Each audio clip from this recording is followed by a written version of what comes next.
அன்பானவர்களே, அன்பு வணக்கம். உங்கள் வீட்டில் இறந்து போயிருந்தால், யாராவது இறந்து போயிருந்தால், அவருடைய மனம் இன்னும் இறக்கல, ஸ்டில் அவருடைய மனம் வாழ்ந்து கொண்டிருக்கிறது. இறந்து போனவர்களுடைய மனம் இறக்கவில்லை, அது வாழ்ந்து கொண்டுதான் இருக்கிறது.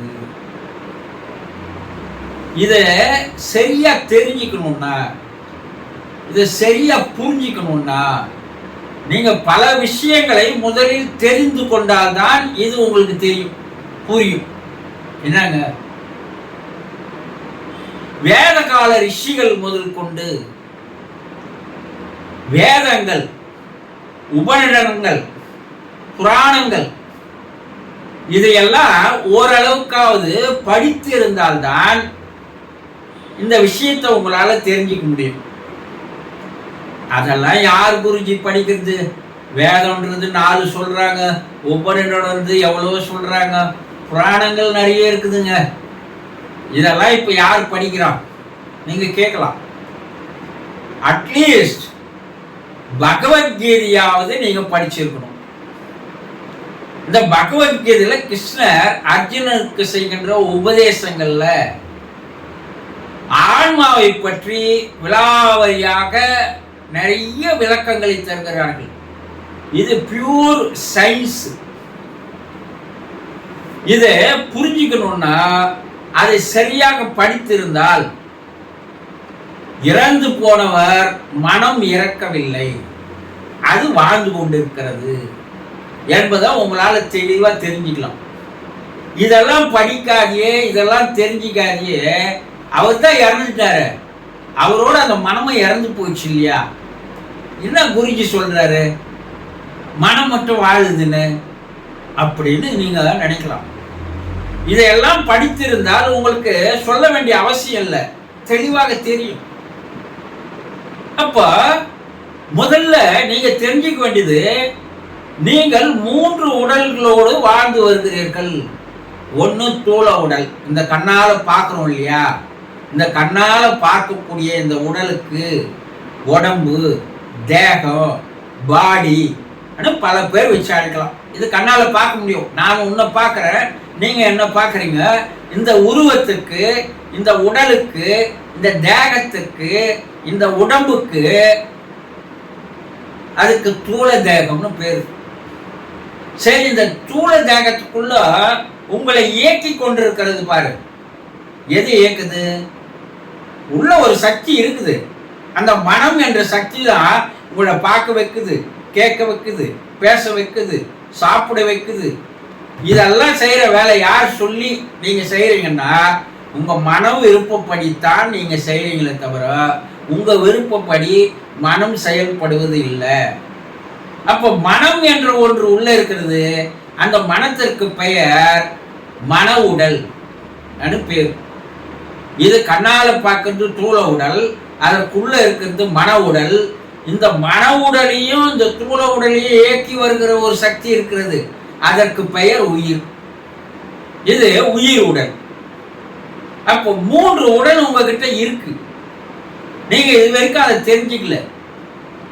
நீங்க physical body, spiritual body, magnetic body, இதுதான் உடல், உள்ளம், உயிர் என்ற 3ஐ வைத்து வாழ்பவன் தான் மனிதன். இப்ப இறந்து போறாருன்னு சொல்றீங்க இல்லையா? அந்த இறந்து போறது இந்த தூள உடல் மட்டும்தான். இந்த தூள உடல் இறந்து போகுது, அது காலாவதி ஆகிவிட்டது, எக்ஸ்பைரி டேட் முடிஞ்சு போச்சு. அப்ப அதுக்குள்ள இந்த உடலை இயக்கி வந்தது பாருங்க, இந்த மன உடலும் ஆன்ம உடலும் இறக்கவில்லை. இந்த ஆன்மாவை நீங்க என்ன சொல்றீங்க? உயிர், ஆன்மா, ஆத்மா, ஜீவன் பல பேர் வச்சு அழைக்கிறோம், ஆவி பல பேர் வச்சு அழைக்கிறோம் இல்லையா? அவரு உடம்புல இருந்து உயிர் போயிடுச்சுங்க ஆன்றாங்க இல்லையா? அந்த உயிருக்கு பெயர் தான் ஆன்மா, ஆத்மா, ஜீவன், ஆவி பல பேர் வச்சு அழைக்கிறோம்.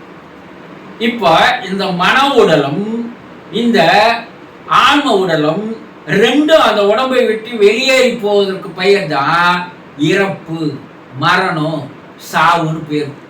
இதுக்கு மேல இந்த உடம்பு நமக்கு ஒத்து வராது, அதனால நம்ம இந்த உடம்பு விட்டு வெளியேறிடலாம். ஆனா வெளியேறி அது என்ன பண்ணுகிறது, மேலே போய் வாழ்கிறது. இதனால்தான் சித்தர்கள் என்ன சொன்னாங்க, சித்தர்களுடைய பாடல்களை தெளிவாக படித்திருந்தால் இதெல்லாம் உங்களுக்கு சொல்ல வேண்டிய அவசியம் இல்லை, நீங்க கேட்க வேண்டிய அவசியம் இல்லை. மரணத்திற்கு பின் மனிதனுக்கு மற்றொரு வாழ்க்கை இருக்கிறது என்று சொன்னார்கள். ஏங்க அவர் தான் இறந்துட்டாரு, அதுக்கப்புறம் என்ன வாழ்க்கை இருக்குது? செத்த பிற்பாடு ஒரு வாழ்க்கை இருக்குதா? இருக்குது.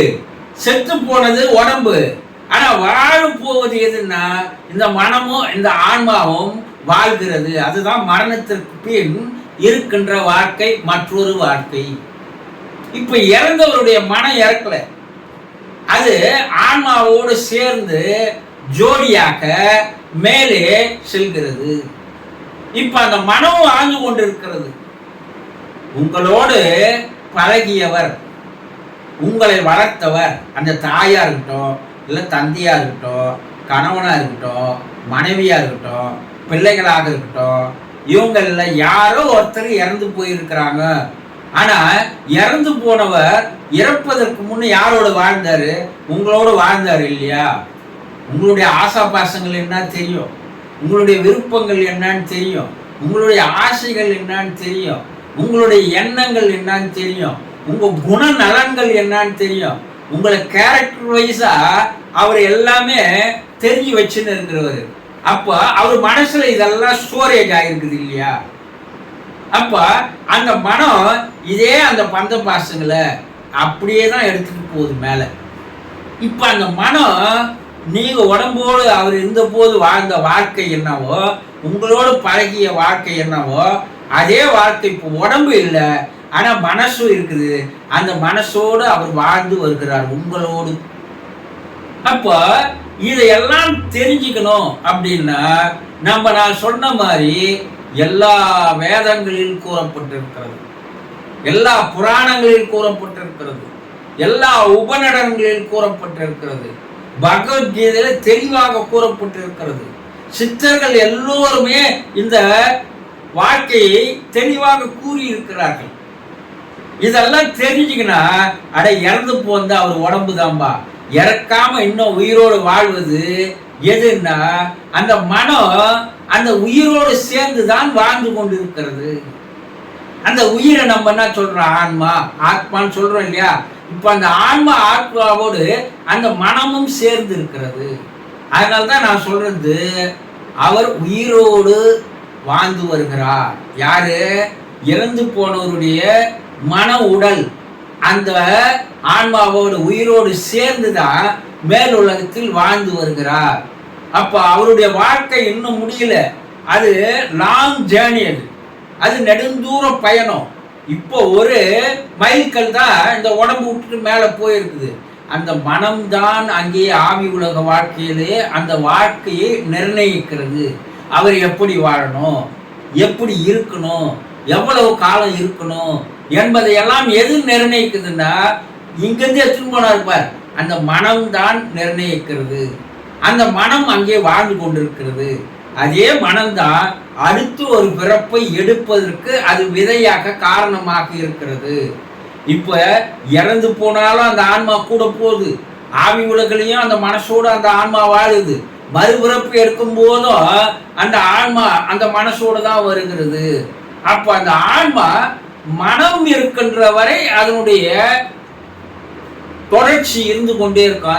அந்த மனசோட அந்த ஆன்மா இருந்து கொண்டே இருக்கும். எப்போ மனம் இல்லாத ஒரு நிலை வருதோ அப்ப அந்த ஆன்மா தனியாக இறைவனிடம் போய் சேர்ந்துடும்.